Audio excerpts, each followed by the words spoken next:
is a story time of resetting your life. I've watched a lot of reset your life videos, and it's very like clinical, kind of like, you know, write in your journal what you want to do, make a list, like this and that. I feel like those things are helpful, but I feel like knowing what it feels like to do it, you don't know unless you've done it. And I can confidently say that I have reset my life over 7 years. So I feel confident to like tell you dolls, like the ugly side of growth, the ugly side of don't wait on your wait to live the life you want, the ugly side of resetting your life. It's not gonna be all roses. You're gonna hate a lot of it. But then you get to this point where you look back and you can laugh. So I hope that this video is helpful. Hello dolls, my name is CeCe Olisa.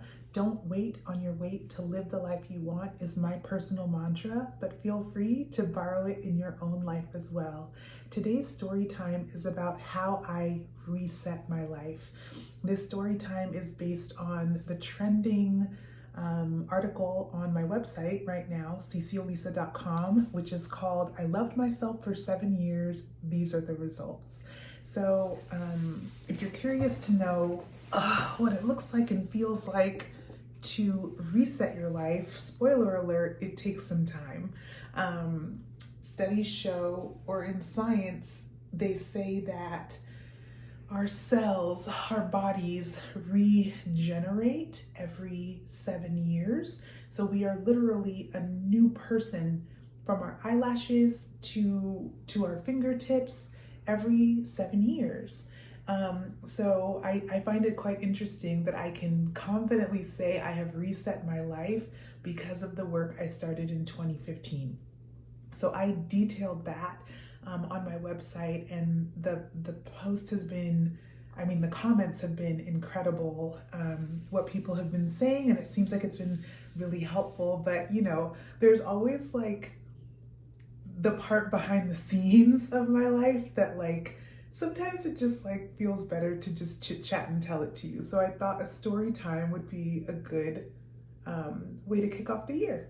So the TLDR of 2015 is that I started therapy, I broke up with my boyfriend, I quit my job, I put sister locks in my hair, and I started the CurvyCon all in the same year. Let's start with the breakup, because I feel like that is, when you reset your life, it is so painful, but you can get to this point of distance where then things are funny. So when I broke up with my boyfriend in 2015, oh my gosh, it was the hardest thing for me to do. We were on a date, and like I had known for like a year that I was supposed to break up with him. Like God and I, you know, God and I are like this. God had been saying like it's over for a while. I just like didn't want to let go. And I had my insecurities, and I had like a deep identity of like being a girlfriend and like all that stuff, right? So finally I'm like, we're on this date, and I'm like, it's now or never, right? Dolls, I broke up with him so poorly. I broke up with him so poorly that I thought we broke up on a Tuesday, and 2 weeks later, he asked to see me, and I thought he was gonna ask me back, but he broke up with me. Like I didn't properly, I think I was mumbling, and like I couldn't like get it out. Like I didn't want to do it so badly that I could not even say it. And I realized I hadn't said it because 2 weeks later he was like, hey, you know, and I was like, didn't I already say this? But like clearly I didn't, right? Even when we broke up, you know, it happened in New York City in kind of like we were out, right? We were out, and it happened like kind of over dinner. And typically he would like ride the train home with me, and I like was like, I can't do this. Like I felt like the tears were coming.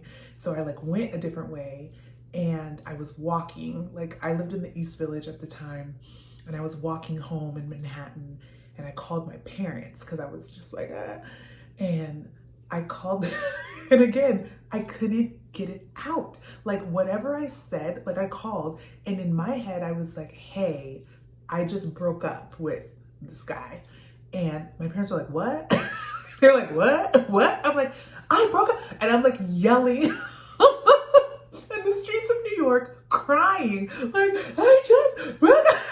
Like, right? So if you are in a place where you feel like there's something you gotta do, there's a band-aid you gotta rip off. I feel like that's gonna be the theme of this story time. All the band-aids I had to rip off and like how badly I did it. Just know, like, I think that we kind of envision empowering moments or confident moments as like, and then I stood in my power pose and I did the thing. And sometimes like you have to step into what you have to say it with a cracked voice. You have to say it with a whisper. You have to say it to the point that people don't even know what you're saying.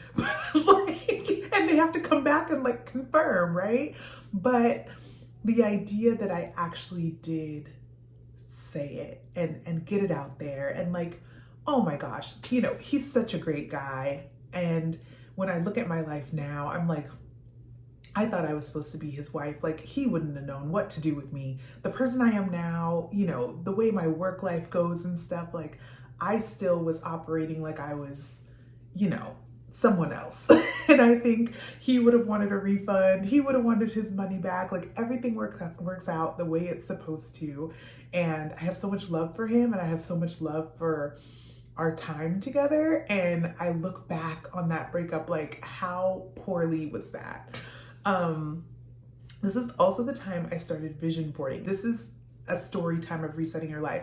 I've watched a lot of reset your life videos and it's very like clinical, kind of like, you know, write in your journal what you want to do, make a list, like this and that. I feel like those things are helpful, but I feel like knowing what it feels like to do it, you don't know unless you've done it. And I can confidently say that I have reset my life over 7 years. So I feel confident to like tell you dolls, like the ugly side of growth, the ugly side of don't wait on your weight to live the life you want, the ugly side of resetting your life. It's not gonna be all roses. You're gonna hate a lot of it. But then you get to this point where you look back and you can laugh. So I hope that this video is helpful. Let's keep going to 2016. So 2016 was like my struggle year. So basically, long story short, every decision I made in 2015, I regretted it. My sister locks were short like this, right? Like I was in the awkward phase with my hair. I wanted my boyfriend back. I jumped from one relationship into another. Like I look back in my journals and I'm like, oh my gosh, I totally thought that I was gonna break up with my boyfriend in the fall and be in a new relationship on the way to marriage by the spring. Like based on my journals, I was like, 6 months, we're doing this, like it's happening. And I know a lot of people talk about like manifesting their person over time.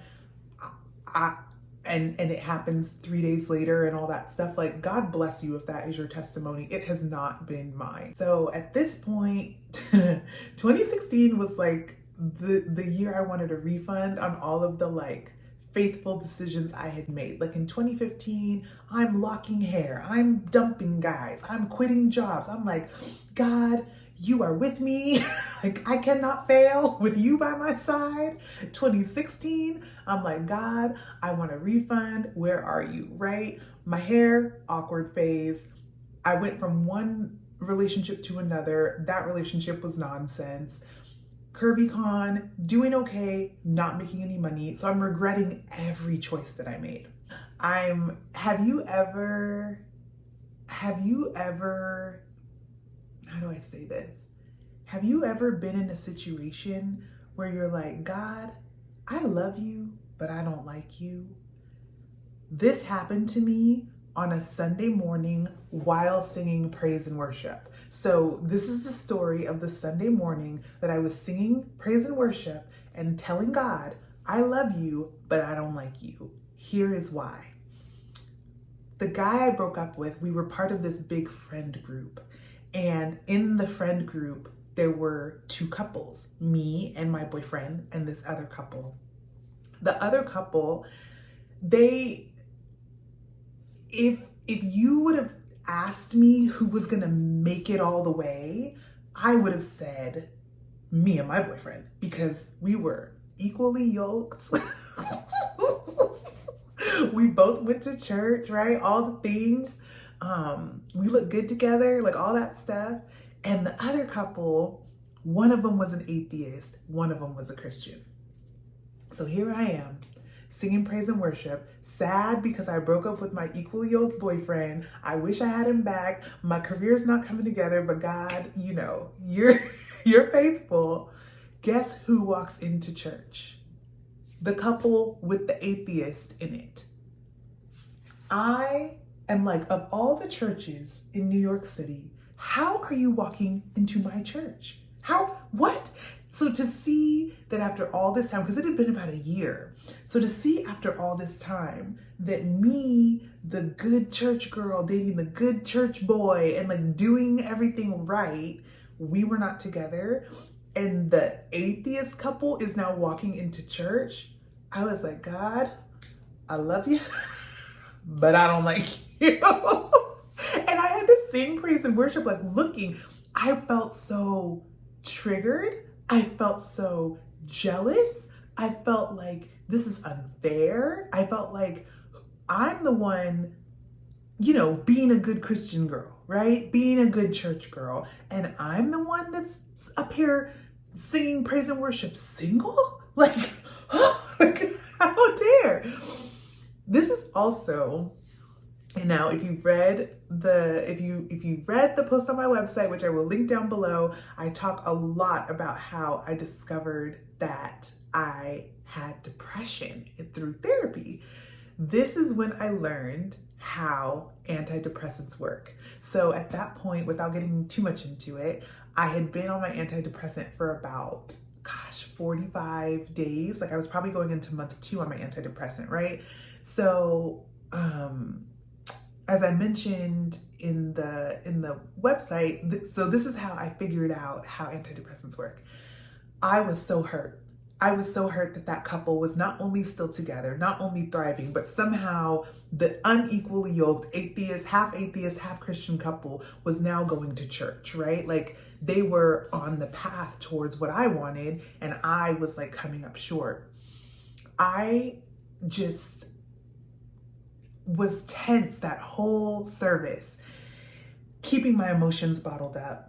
And I was kind. I went, I said hello to them. I greeted them like, so good to see you. Like, how are you? And then I went back to my apartment in the East Village, and I walked into my apartment, like closed the door, and I just cried. I cried. I let it all out. Like those same tears that I cried when I was telling my parents on the phone that I had broken up with my boyfriend, those tears were back a year later because a couple that I felt like shouldn't have made it, right, was making it, and my like good Christian girl couple was not. This is when I learned how antidepressants work, because I did feel all of the emotions. I did feel the pain. I did cry. It was a very hurtful afternoon. It was a very rough afternoon.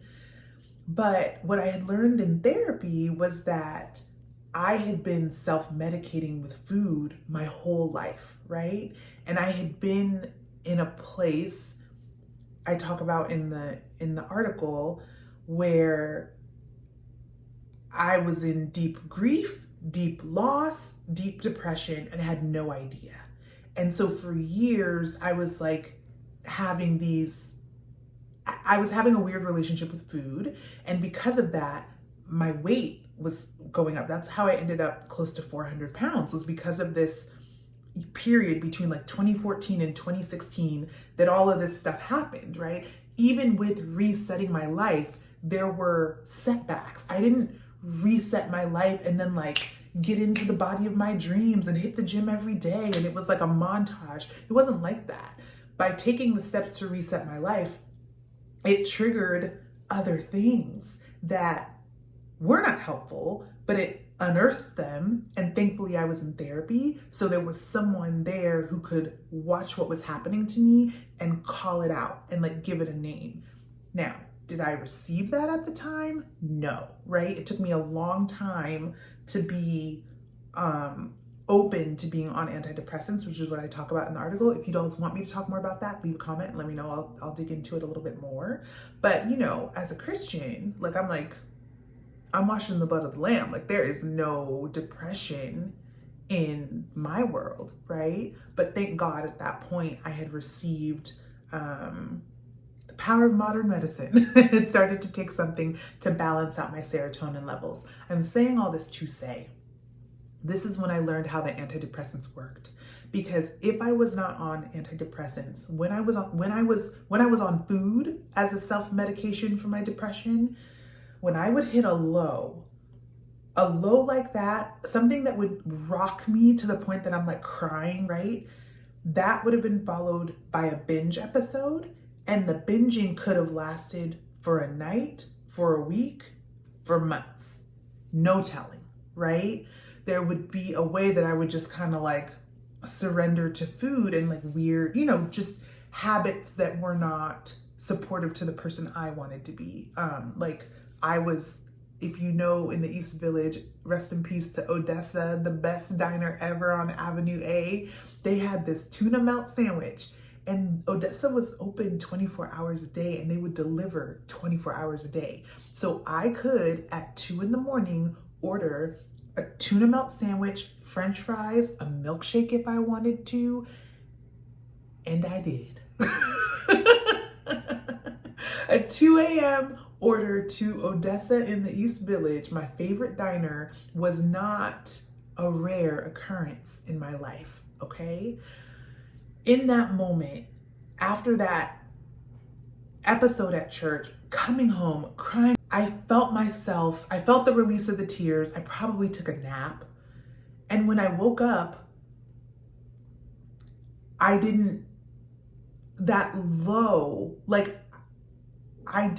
my bounce back. I'm not saying I was like honky-dory, but I was reasonable. I wasn't out of my mind in pain that I would do anything to self-soothe, right?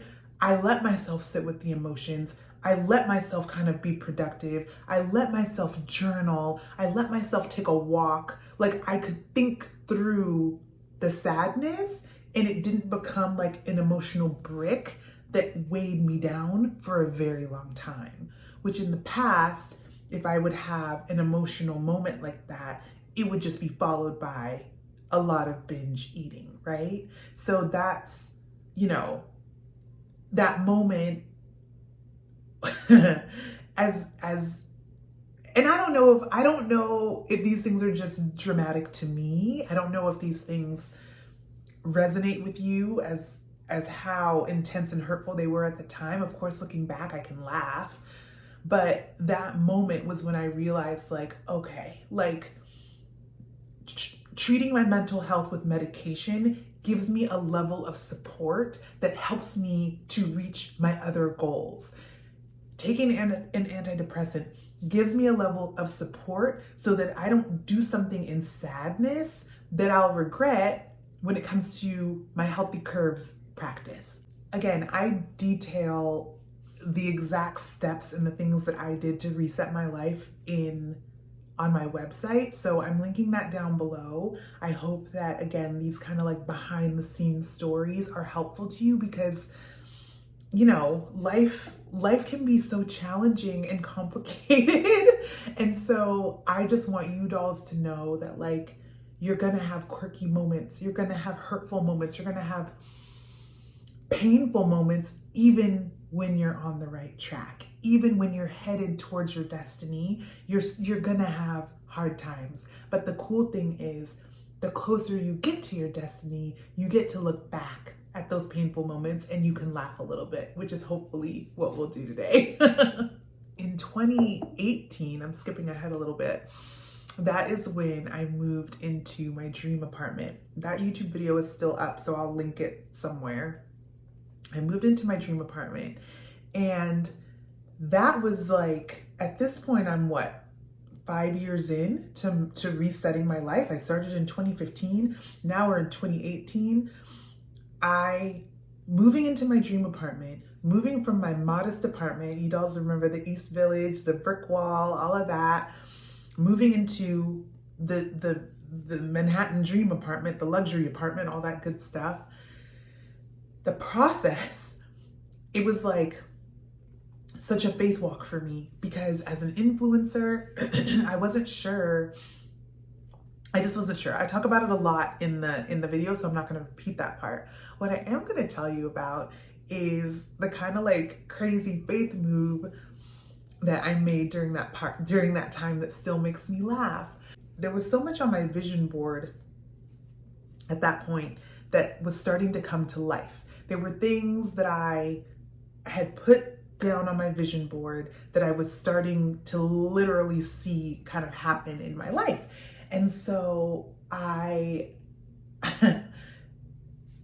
the way the timing worked out with my move, I wasn't approved yet, but I needed to like make some decisions because of how I moved into my new apartment and what happened with my old apartment. I was moving in with a clean slate. I knew when I moved in that I wanted a new mattress. And I knew that I wanted a mattress that was going to be really good for my body. I had figured out when my family was traveling to Nigeria, the mattress we had, I was like, what is this? This is the mattress I've been looking for my whole life.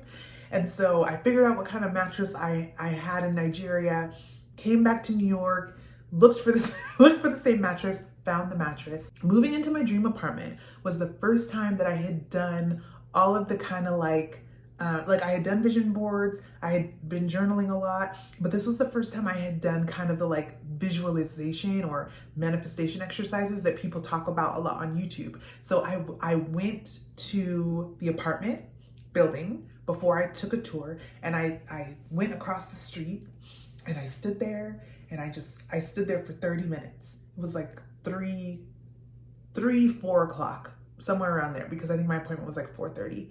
And I looked across the street at the building, and I would watch people come in and out, and I'd be like, those are my neighbors. Oh, look. Oh, okay. Like, oh, that's the bus that'll drop me off when I'm done with my meetings every day.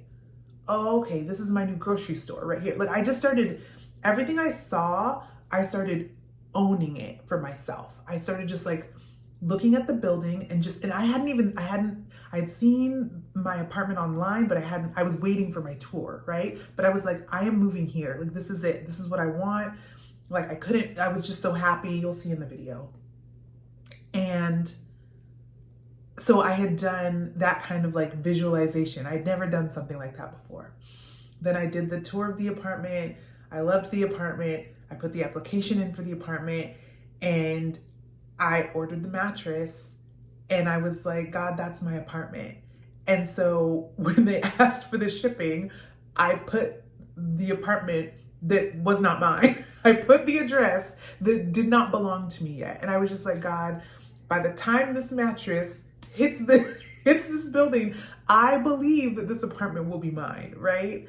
And I ordered the mattress and I ordered a flat screen TV, two things that I didn't have before. And I remember the super, when it arrived like the same day of my approval. So when the mattress came, the call with my apartment approval had not. And the super in the building, he's the best. Frank, hi Frank.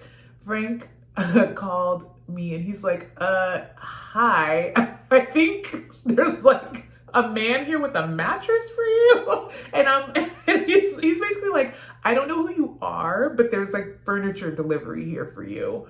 And I'm like, yes, like, you know, I should be approved any minute now.